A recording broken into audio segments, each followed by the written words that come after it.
500亩土地，夫人有什么打算？咱们好好筹划筹划。想什么呢？哎，夫人，你记不记得我去年大病初愈的时候给程老爷子带的那坛高度酒啊？记得呀，城王老白干嘛？怎么了？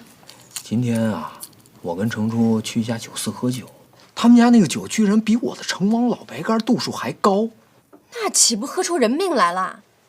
这都不是重点，重点是他们家酒肆的老板原来是我们花露水作坊的工匠。他们家那个酿酒工艺是从我们花露水作坊里边偷出来的，还反了他了，敢偷到咱们家头上！其实明天就拉他去见官。哎，夫人莫急，我今天呢也去他们家的蒸馏作坊看过了，倒是没有全盘照搬，可是还是拿我们家的工艺大胆的改良了一下，所以我想了又想，就别追究他们家责任了。夫君还真是好心肠，你要是抹不开面子啊，切身亲自去惩罚他，这好端端的生财之道，哪能让别人捞了便宜啊？哎，夫人别冲动，我是另有打算。什么打算啊？今年粮食大丰收，朝廷也没有禁酒的意思，那咱们不如多囤一点粮食，大规模的酿造这种高度酒。哎，他不是偷咱们家工艺吗？我就把他改良的工艺再偷回来，再加改良。这叫羊毛出在羊身上。好，咱也来一个以其人之道还治其人之身。正好皇上封那个地，咱还不知道怎么安置呢。现在啊，咱们就在那地上兴起一个酿酒作坊。夫人糊涂了，这再建个作坊，劳民伤财不说，还树大招风，倒不如把原来的花露水作坊改建一下，一房两用，一边酿出美酒，一边又保证了花露水作坊的原料供应。夫君高明，二女，你现在就去找胡先生，让他跟钱管家呀筹划一下，还有，把这事儿跟老四也说一声。哎，等等，怎么听风就是雨的？着什么急啊？来，先把给你们俩剥的这个鸡蛋吃了啊！来，这个呀，可是吃了蛆的鸡下的蛋，可香了。哎。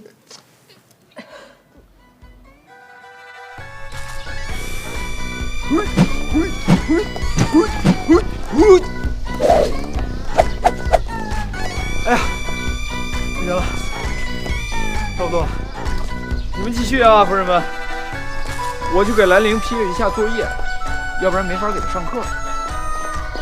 夫君还挺上心的。那是，教之道，贵以专啊。我信。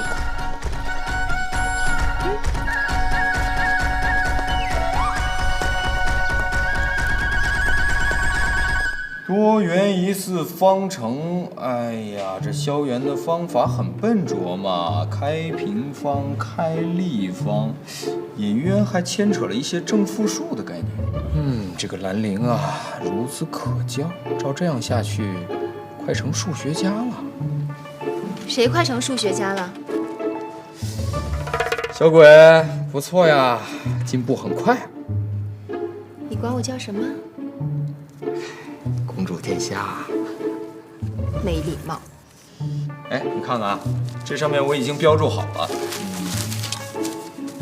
就是上面的步骤太繁琐了，所以出了很多错误。但是我倒是挺喜欢你这种计算方式的，傻实在，傻实在的。讨厌，不傻实在能看上你吗？没礼貌。天哪，你居然一晚上就把这些题全做出来了！这一宿没睡还这么精神，快歇会儿，我给你扇扇子。至于吗？就这几道破题，我还一宿没睡。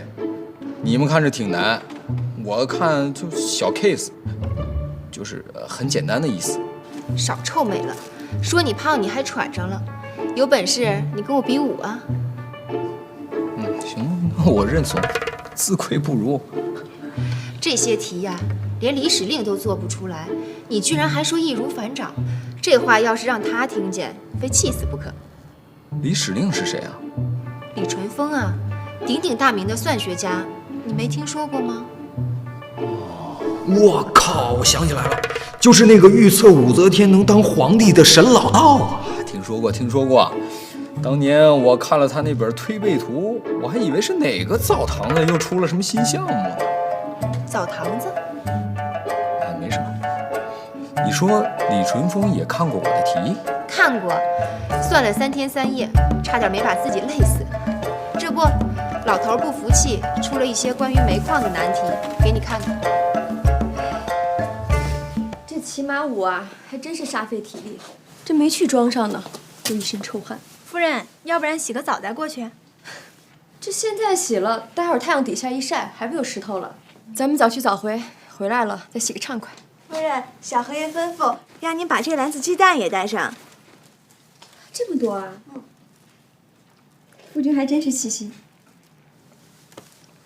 小馋鬼，忍着，待会儿去装上，让你吃个够。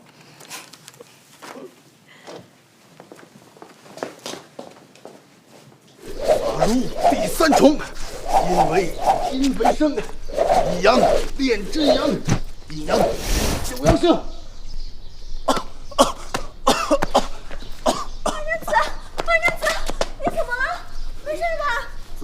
走火入魔。走火入魔，那怎么办呢？需高人相救。这哪有高人呢？哎，栓子，赶紧的，二娘子走火入魔了，你赶紧找个高人去，赶紧的。啊，高人啊，好。哎，对，高人在此。你天手不乱的，会弄出人命的，赶紧的。你看，时不我待，信栓哥得永生，快，二娘子上前一坐。功成吗？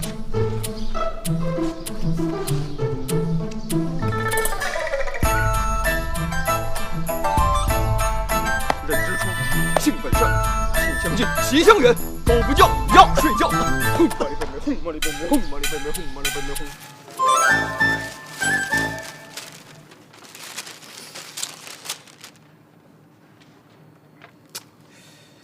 就这个破煤有什么可算的？山西煤老板都能算明白，亏他还是鼎鼎大名的算学家呢。你这嘀嘀咕咕自己说什么呢？哎，我就是说呀，这个题出的太傻了。哎呀，这煤呀就简简单单的，用来做个饭、炒个菜、煮个面条什么的。用的太多了，早早的进入工业时代没什么好处。什么工业时代？你又说什么乱七八糟的？这是。不过呀，本宫还真是要谢谢你，就连那工匠都说，这煤炭比木炭好用多了，烧出的火也旺，打铁的时间比以前节省了好多。你呀，动不动就立功，你说我该夸你些什么好呢？别说那些虚头巴脑的了啊！哎，对了，你来的时候吃饭了吗？没有啊，你家夫人不在，都没人招待我，昨天就饿了一顿，一点都不知道心疼人。好了，别闹，乖啊！你想吃什么？说。你的鸡胃怎么样了？我想吃鸡蛋。好啊，走。气相近，习相远。狗不叫，要睡觉。乖乖龙地道。哎呀，这哈！丫鬟，你看我手中有一道绿线，看见了吗？绿线你干嘛呢？哪儿他妈有绿线啊？小侯爷公主，二娘子，她走火入魔了，栓子给她疗伤呢。公主早，小侯爷早。小侯爷早，这不是好好的吗？内气很躁动。你还懂得运功疗伤啊？略懂，小侯爷。那你说说他怎么回事？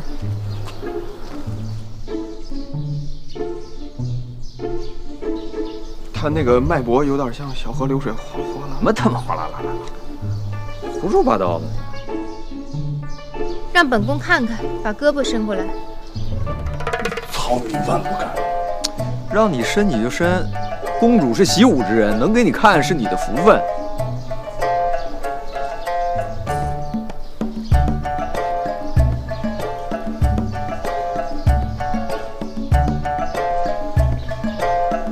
子豪，你家这位壮士好功夫啊，脉搏汹涌，内力雄厚，就连大内高手都相形见拙。汹涌？那他到底有没有这个走火入魔啊？走火入魔？这样1等1的高手怎么会走火入魔？降魔还差不多。那你们到底他妈玩什么呢？啊？哎，你是在表演吗？不是，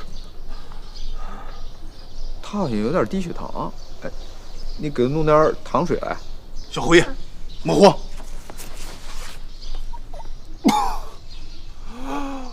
啊，这就好了。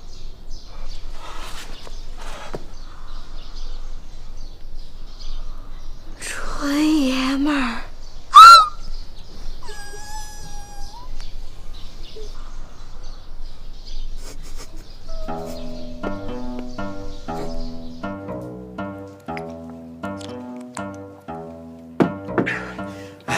小侯爷，公主，你还别说，这二娘子的点穴大法真是神了去了。你看我现在生龙活虎的，以前这腰酸、背痛、腿抽筋的毛病，现在也没有了。什么？你小子还真有低血糖的毛病啊？有，那你以后干活可得悠着点啊。谢小侯爷。哎，我跟你说啊，你这个泡妞的技术也太一般了啊！这不丢我侯府的脸吗？回头有空我教教你啊。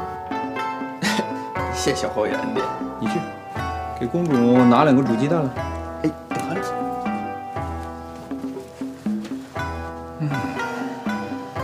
这小侯爷泡妞的方法倒是高明，要不要教本宫几招啊？我一猜你就得想来。栓子那几招多拙劣呀，还学什么武林高手？你瞒得了一时，瞒得了一世吗？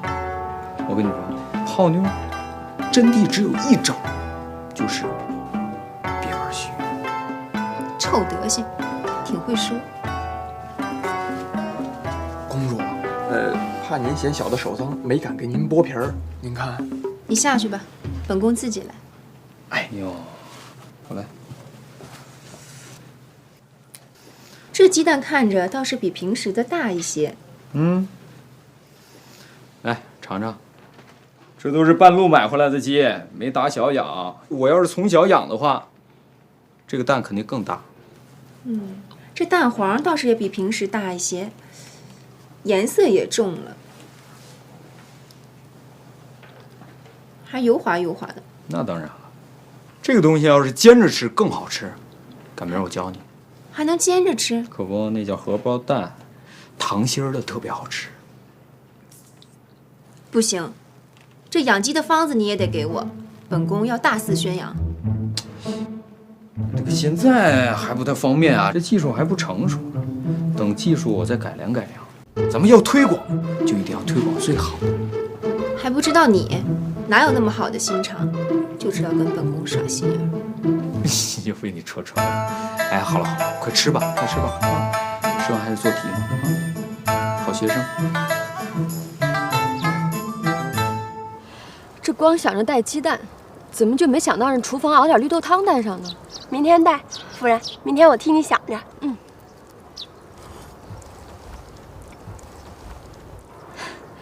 你说钱管家他们这一口一个的吃的，也不怕觉得噎。钱管家一天要吃好多个鸡蛋呢。吃吧，咱侯府现在家大业大，还供不起老管家他们吃几个鸡蛋啊？胡先生也是，吃吧。还有二娘子，还有栓子，还有丫鬟，他们一天吃那么多鸡蛋。他们加一起也没你一个人吃的多。说别人呢。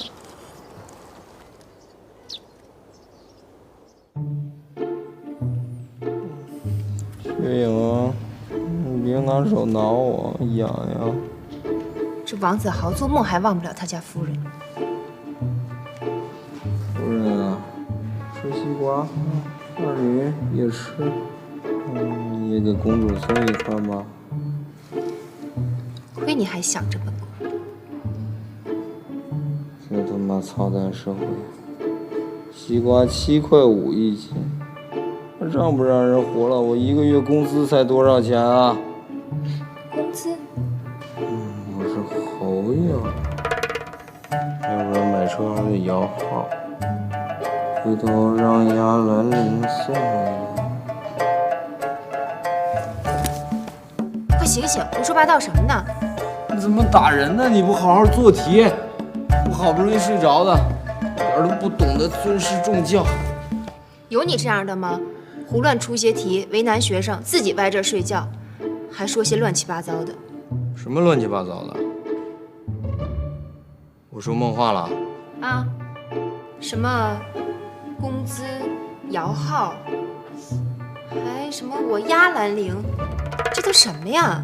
我不知道，我没说。说实话，工资是什么意思？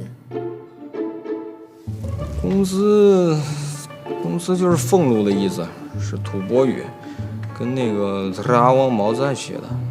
那摇号又是什么？摇号就好像一种欢乐的气氛，类似呀吼呀吼这个意思。那丫又代表什么？什么叫我压兰陵？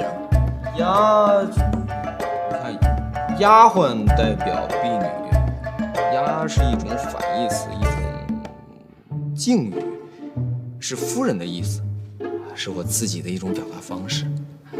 就你嘴甜。那西瓜又是何物啊？你在梦里还让二女送了我一块儿。西瓜就是一种瓜呗。那我为何从没见过？怎么可能没见过呢？这么大个个儿，外边皮是绿的，里边是红瓤的，外边带黑色条纹的那种。那是寒瓜，还西瓜。本宫用不着你送，自己家园子里多着呢。你要想要啊，我送你几个。寒瓜，咱们俩说的是一回事儿吗？当然是一回事儿了。除了寒瓜，什么能结出那么大果子来？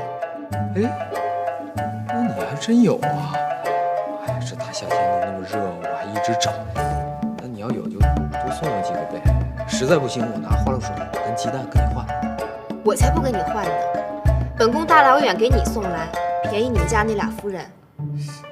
你看你啊，堂堂公主怎么那么小气呢？我家夫人在庄子上干活那么辛苦，你就请他们吃2个西瓜，还斤斤计较的。我在梦里还不是给你送了一块儿？你梦里第3个才想起我来，都吃醋了。你一说起庄子，我都想起来了。想起什么了？哎呀，早晨忘了把冰镇的那个酸梅汤给我夫人带过去了，一会儿给他俩送去，一瓢一瓢。王子豪，你这是想拿醋活活把本宫淹死啊？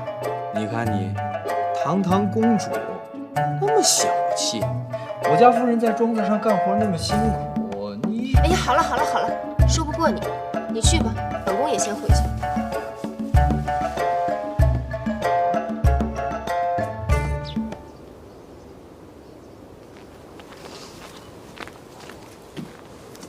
哎呀，这还不到半晌呢，就歇5回了。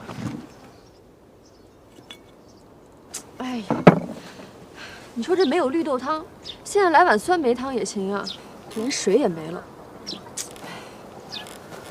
夫人，要不要回去拿一罐？哎，算了吧，来回够远的，忍忍吧。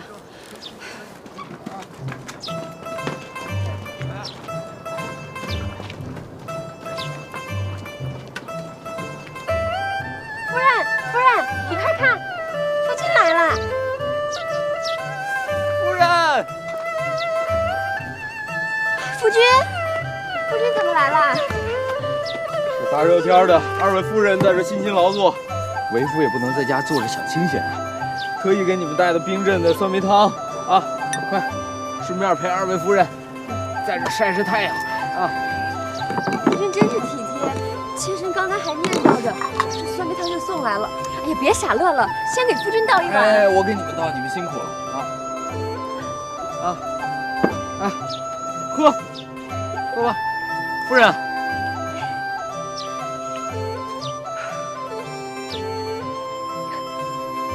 没喝够吧？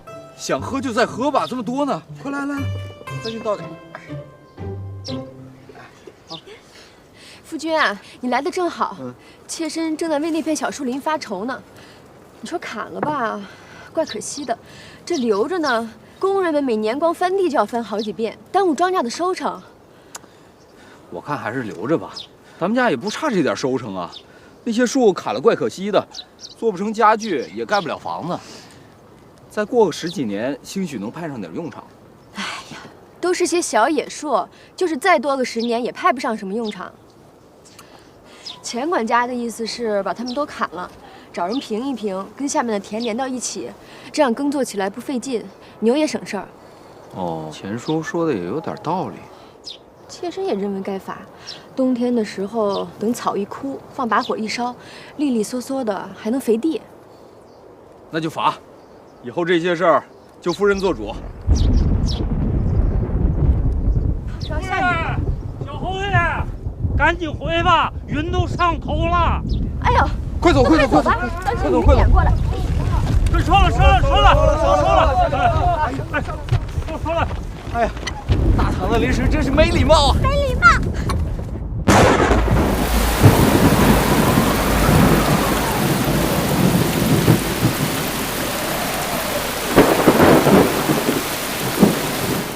二女，让小蝶找个通风的屋子，把这晾上。这2天湿气大，别发霉了。嗯。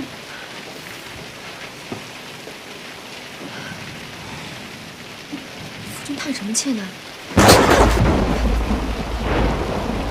这庄子上大部分都是土坯房，下这么大的雨，还不都给冲塌了？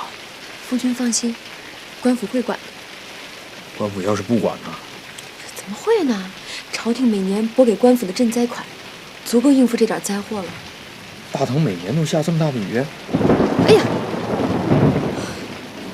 夫君怎么连这个都忘了？这点雨不稀奇，这往年下个7天7夜都常有呢。7天7夜，那庄稼还不泡发了？那有什么办法？人又斗不过天。